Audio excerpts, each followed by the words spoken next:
नमस्कार बच्चों, SV academy की ऑनलाइन क्लासेस में आप सभी का स्वागत है। आज अपने क्लास 12 साइंस में बायोलॉजी का लेसन नंबर 6 जिसका पार्ट 5 है उसके बारे में पढ़ेंगे।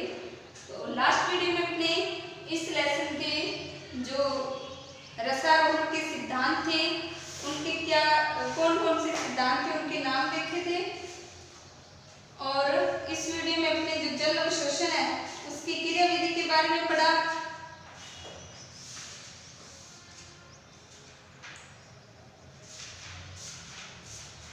आज इस वीडियो में अपने जो रसारोहण के तीनों सिद्धांत हैं, एक नंबर जैव बल सिद्धांत, दूसरा मूल दाब का सिद्धांत और तीसरा है भौतिक बल सिद्धांत।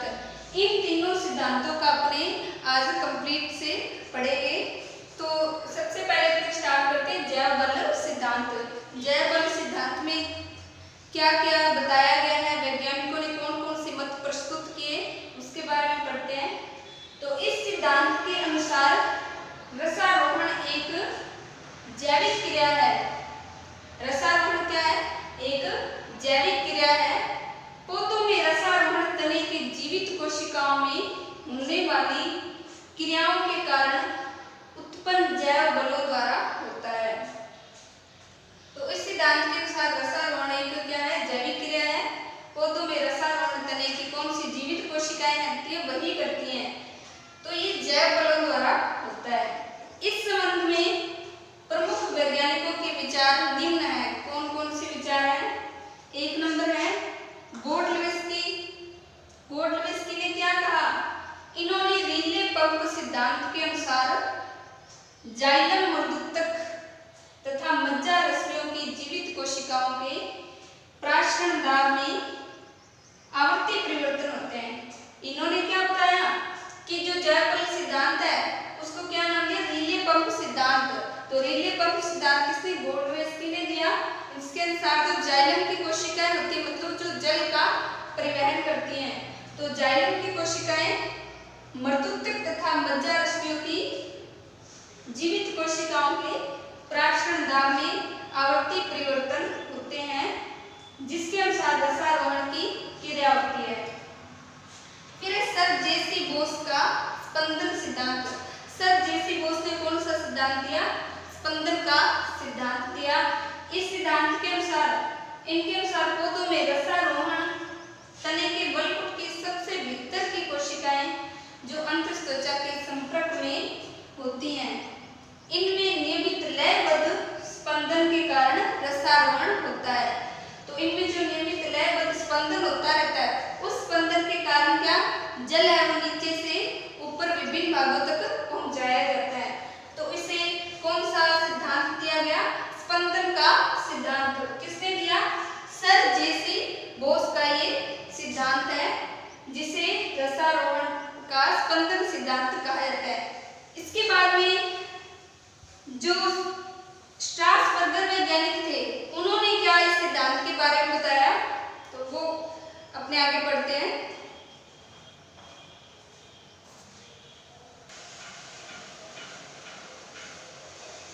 इसके बाद में जो रसारोहण का जैव बल सिद्धांत है उसके बारे में स्ट्रासबर्गर ने क्या कहा? इन्होंने कहा कि जो रसारोहण है वो जैविक क्रिया नहीं है, क्योंकि ये जैविक कारकों के बिना भी हो सकती है। तो इसे उन्होंने एक प्रयोग द्वारा समझाया। उन्होंने क्या किया? एक पादप के कटे भाग को, पादप या उसकी जड़ को या किसी भी कटे भाग को पिक्रिक अम्ल में डुबोया। पिक्रिक अम्ल में डुबोया तथा इसके बाद इयोसीन घोल में रखा। पिक्रिक अम्ल में डुबोने के बाद उन्होंने किसमें?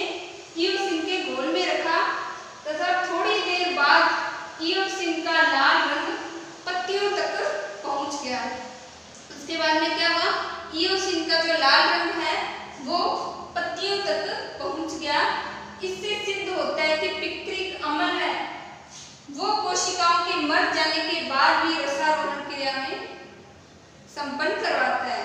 तो पिक्रिक अम्ल है वो कोशिकाओं के मर जाने के बाद में भी ऊपर वाली कोशिकाओं तक पहुंच जाता है।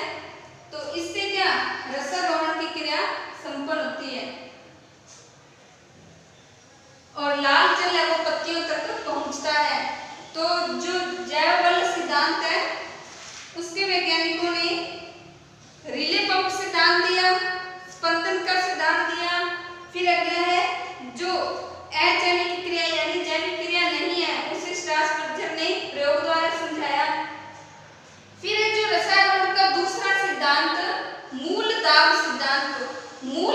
सिद्धांत क्या है, तो इसके बारे में नोट करेंगे। इस सिद्धांत को किसने दिया? प्रिस्टले नामक वैज्ञानिक ने दिया था। तो इन्होंने क्या किया, पैरेन्काइमा जो कोशिकाएं होती है, उन पैरेन्काइमी कोशिकाओं की कोशिका भित्ति कैसी होती है? लचीली होती है। पैरेन्काइमी कोशिकाओं की कोशिका भित्ति लचीली होती है।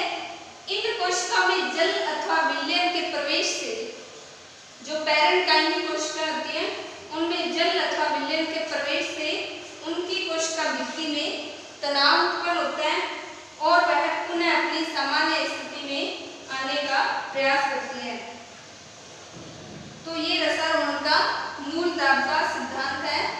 तो इसमें देखो उन्होंने आगे और समझाया इसके बारे में कि मूल दाब सिद्धांत का वो क्रिया कैसे करता है। तो इसके बारे में अपने आगे पढ़ते हैं।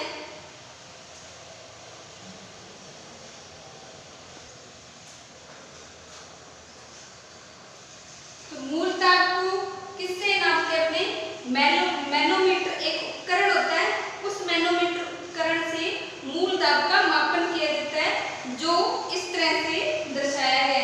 इसमें क्या करते हैं, एक तना लिया, कटा हुआ तना लेते हैं, गमले में कोई पौधा लगा हुआ है, उसके तने को ऊपर से काट देते हैं। काटने के बाद में उसे एक जो मैनोमीटर उपकरण होता है, ये मैनोमीटर उपकरण है, इसको किसी रबड़ की एक ट्यूब द्वारा इस तरह से जोड़ दिया जाता है।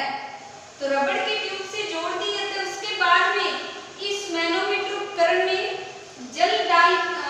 एक तरफ जल डाला जाता है और जब इसमें जल प्रवाहित करवाते हैं तो आगे इसका जो माप है, यानी इसमें जो अंक आते हैं वो यहाँ पर उनका प्रदर्शन होता है और मैनोमीटर द्वारा जो मूल दाब लगता है, ये स्टैंड से इस मैनोमीटर उपकरण को, जो मैनोमीटर उपकरण है, इस स्टैंड द्वारा इस पर कसकर बांध दिया जाता है। उसके बाद में जो मूल है वो इस जल को अपनी तरफ ग्रहण करने में या कोशिकाओं में पहुंचाने के लिए जो दाब लगाती है, उसे मैनोमीटर नोट करता है कि कितने एटमॉस्फेयर दाब मूल ने लगाया।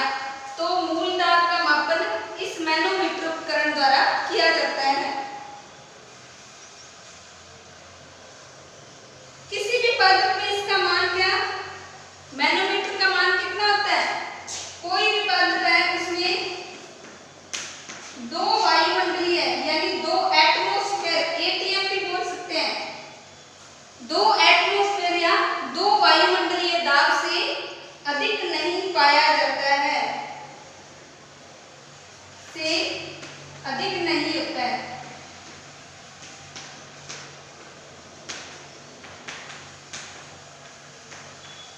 तो वायुमंडलीय दाब कितना, 2 एटमॉस्फेयर से अधिक नहीं होता है। उसे इस तरह से इतने माप कर ज्ञात कर लेते हैं।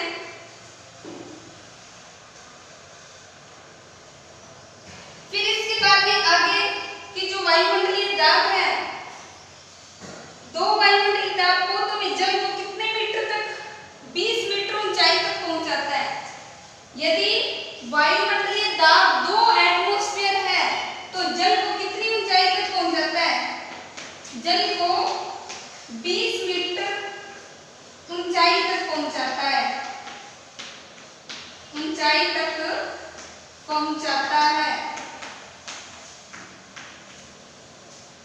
तो ये वायुमंडलीय दाब है, जल को ऊपर सारे भागों तक पहुंचाता है, लगभग 20 मीटर तक पौधों को इस तरह से ऊंचाई तक जल को प्राप्त होता है।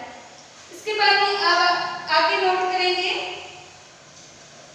जो काष्ठीय पौधे होते हैं, ऊंचे काष्ठीय पादप, बहुत बड़े बड़े पादप, उनके लिए कितने मूल दाब की आवश्यकता होती है? ऊंचे जो काष्ठीय पादप होते हैं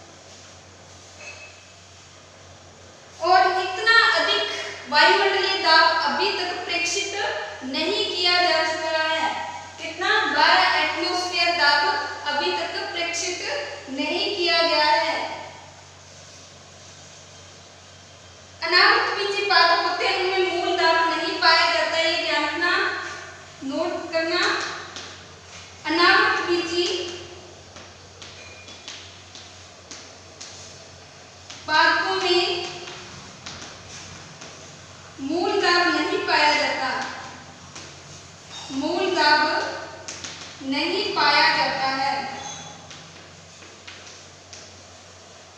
तो ये मूल दाब का सिद्धांत था जिसे अपने कंप्लीट किया। इसके बाद में अगला सिद्धांत है भौतिक बल सिद्धांत। तो उसके बारे में अपने पढ़ेंगे।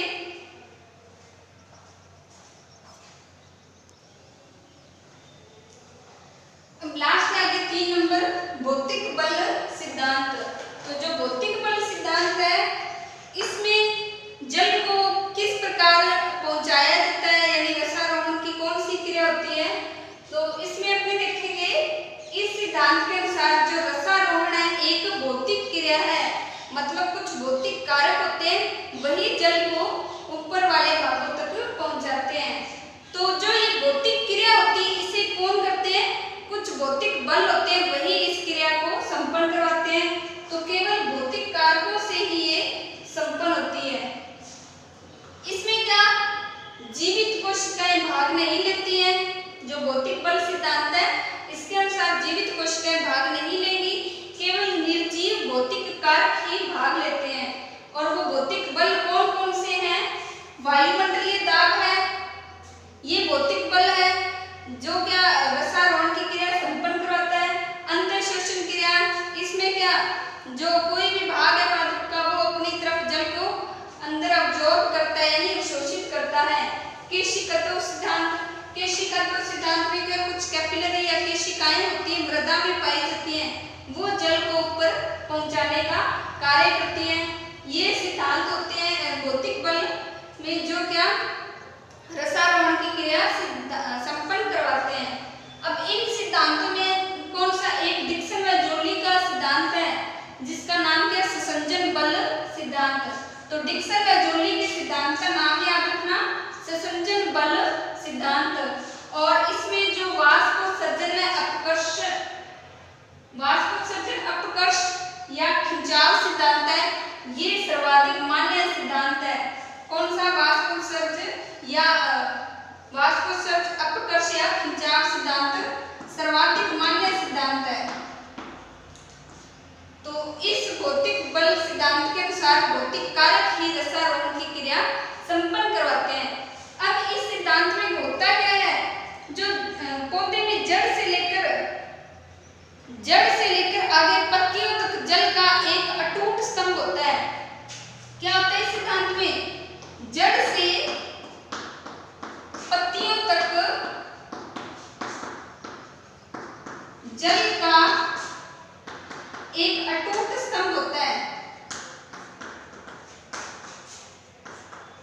मतलब जल है वो निरंतर प्रवाहित होता है, इसमें कोई बीच में अवरोध उत्पन्न नहीं होता है। इस कारण जल है वो जड़ से पौधे के विभिन्न भागों तक पहुंचता है। फिर आगे इसमें जल हानि पर्ण की शिराओं के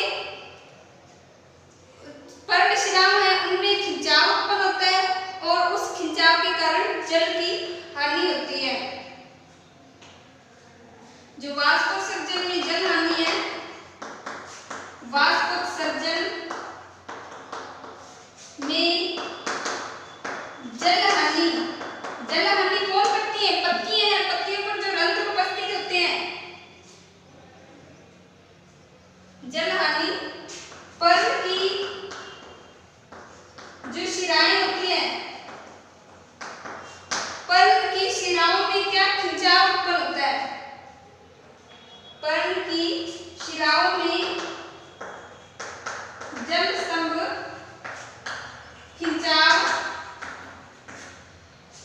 स्तंभ खिंचाव उत्पन्न होता है।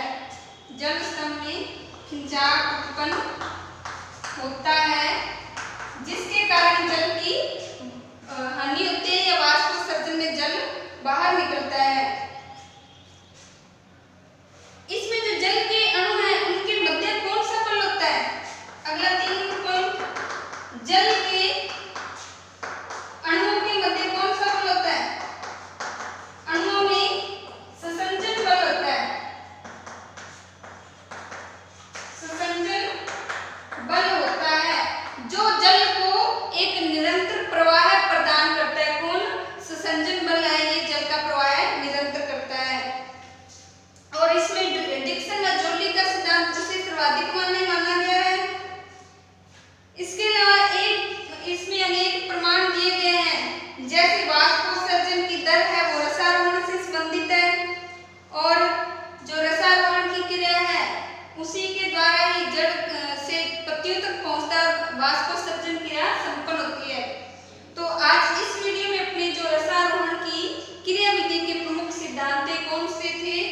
जैव बल सिद्धांत, मूल दाब का सिद्धांत और भौतिक बल का सिद्धांत, इसे अपने कंप्लीट किया है। नेक्स्ट